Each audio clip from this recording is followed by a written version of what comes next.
Hello, welcome in. I hate that, so that's not gonna be how we start. What do I usually do? Do I just start talking? Yeah. Okay. Today's topic. Is this the news? Today's topic. Just hop in. Alright. What's the video about? Why we marry the wrong person. I personally think you can marry the wrong person. Fun fact, we're gonna take a minute. When I was getting a divorce, I looked up, me and my person didn't agree. He was like, you can't marry the wrong person. And I was like, I feel like you can. And then we Googled and watched YouTube videos. Men, preachers, I noticed a trend. Men are like, you can't marry the wrong person. There's no way. God would never. But women, and I only found like 1 or 2 males who was like, you can marry the wrong person. I don't know what people talking about. And I'm like, I'm feeling like sometimes people use the Bible to like keep somebody who they know is a good person and they don't want to lose them. So, whatever. That's just a little rant tangent that I'm gonna go off on. But I'm gonna come at it from a mental health standpoint. So the first point that I'm gonna make today, there will be 6, is the #1 reason we marry the wrong person is because we do not understand ourselves. A lot of times, me for example, this is gonna sound crazy, ever since I was like 14, I have always had a boyfriend. I've never been single. Can you please turn my air off? I have not had moments of self-discovery and learning myself outside of a relationship until literally like the beginning of this year. I've always had a person to consider. I've always been in like serious relationships and kind of let them hold me back. So I was like, well, maybe I shouldn't do this because I have a person whose feelings might get hurt if I act however I want. So sometimes by never having a moment to live alone, feel like you have the freedom to just up and move, or, you know, not have anybody to caretake other than yourself, you don't get to know yourself. You may think like, well, I know me, I know who I am. You might not.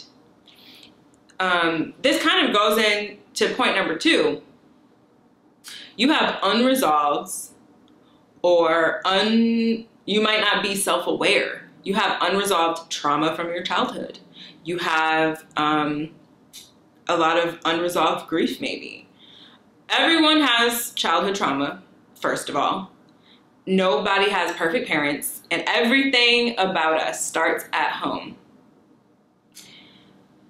Some examples of childhood trauma are things like maybe you had a parent who was great. You know, they provided for you, they were everywhere, they were so supportive, but maybe they didn't allow you to have much autonomy. Maybe because they loved you so much, they didn't demonstrate or have boundaries with you. So you knew maybe too much for a little person's ears. And now you overshare, people please, don't have boundaries with anyone, and you always feel exhausted, regretful, and tired in all your relationships because you overgive, because you do not have boundaries.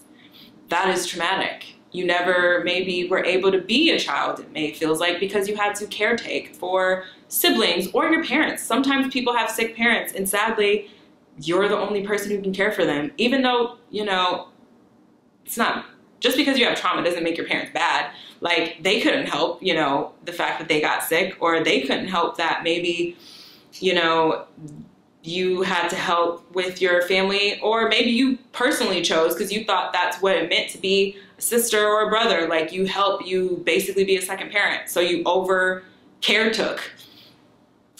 So you missed out on some childhood because you were doing adult things.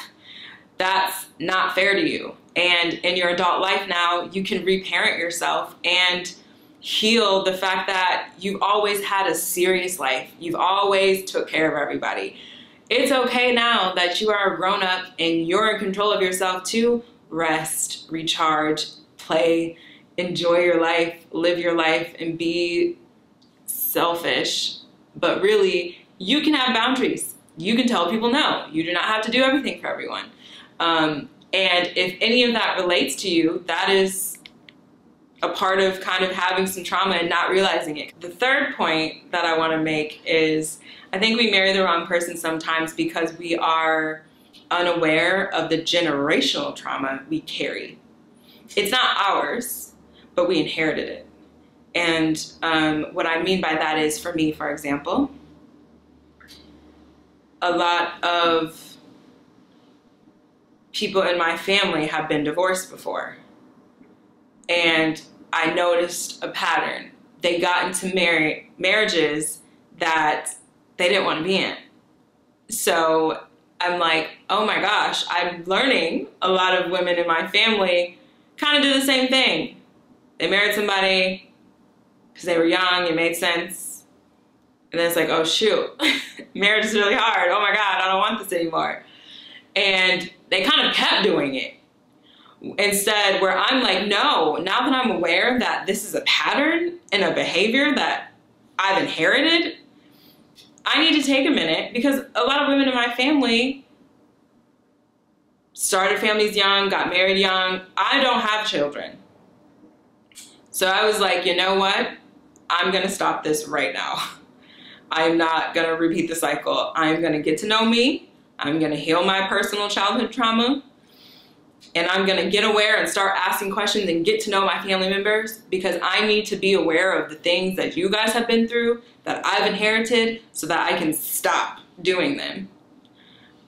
So get to know your family. Like, you may think like, oh, like, even if you can't get to know maybe family members who passed away, somebody knew them. So start asking your aunts and your uncles and your mother and your father, if you can. I know some people aren't close to their family, but if you can find out information about your family patterns and behaviors that are maybe negative and positive, we have generational blessings that we carry, and we have generational trauma that we carry. And it's important to know what those things are, because you're going to carry them into your marriage. And I think that's a part of why we end up marrying the wrong person, because we're just recreating the same traumatic, toxic cycle if we don't understand our past that we didn't even go through but inherited, our past that we did go through and haven't dealt with, and just getting to know and understanding ourselves. So that's the first 3 points. We assumed we knew who they were, and then when you get married to them, you're like, excuse me, miss or sir, who are you?